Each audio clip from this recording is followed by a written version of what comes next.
Pour moi, aller en Europe n'est pas un gage de réussite. Ok.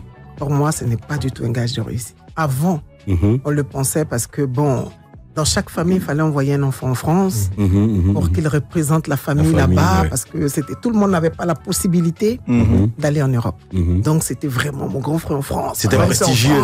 C'était prestigieux.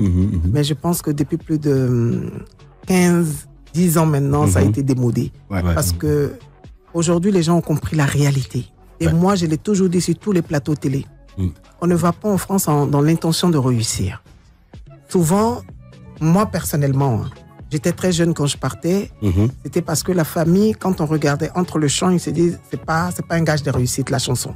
Donc va en Europe, tu vas te chercher ma fille. Tu vois la réalité ici, tu comprends un peu. Maintenant, quand tu arrives, il y a une réalité. Il y a des personnes qui sont en France aujourd'hui qui font 10 ans, 15 ans qui n'ont pas de papier. Alors que sans papier, c'est difficile de travailler. Sans papier, tu ne peux pas travailler. Tu vas travailler au noir, mais tu ne peux pas t'épanouir parce que tu ne peux pas voyager. Il y a des endroits où tu ne pourras pas aller. Donc, moi, ça veut dire il y a des personnes qui sont là-bas qui sont encore tristes parce qu'il y a des familles, ils ont leur père ou leur mère qui est décédé ici. Désillusion totale. Donc, pour moi, aujourd'hui, je me dis si ça va chez toi ici, reste. Et puis pars en Europe juste pour découvrir, parce que c'est bien de voyager. Tu peux aller en vacances là-bas. Tu peux aller en vacances, voyager même c'est bien. Aller même à côté. Franchement, pour moi, voyager, ça épanouit et ça permet de connaître beaucoup d'autres valeurs. Donc pour moi, c'est pas un gage de réussite. Et toi, justement, mais de connaissance surtout. Oui, toi justement, tu nous fais voyager à travers ta musique. Et quand tu es arrivé, c'était quoi les premières difficultés auxquelles tu t'es confronté? Mais comme tout le monde, c'était déjà d'avoir les papiers. Donc tout de suite, quand tu es dans l'avion, tu rêves.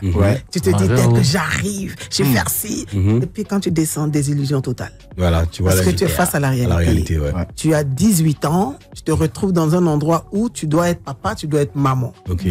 Donc tout de suite, tu arrives déjà là où on t'héberge. Tu n'es pas chez toi, il n'y a pas papa, il n'y a pas maman, tu vois. Donc tout de suite, on dit, bon, tu ne vas pas dormir là pendant un mois, il faut que tu ailles chercher. J'ai fait garde enfant.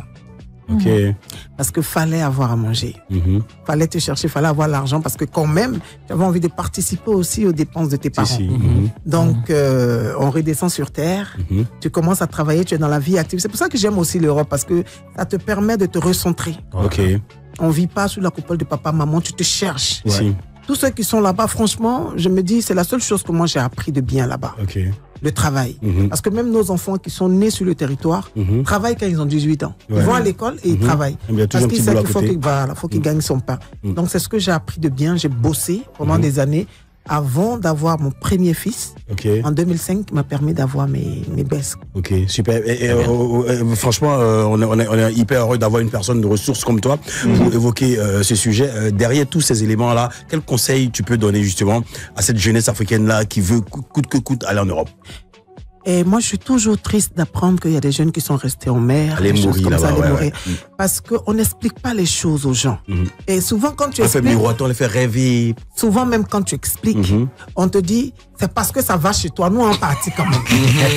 Il avait dit, mais pourquoi tu fais ça là-bas? Ils veulent pas en partie. Donc, c'est pour te dire que, quel que soit ce que tu veux expliquer, les gens ne comprendront jamais. Et puis aussi, ça dépend de ce que chacun vit.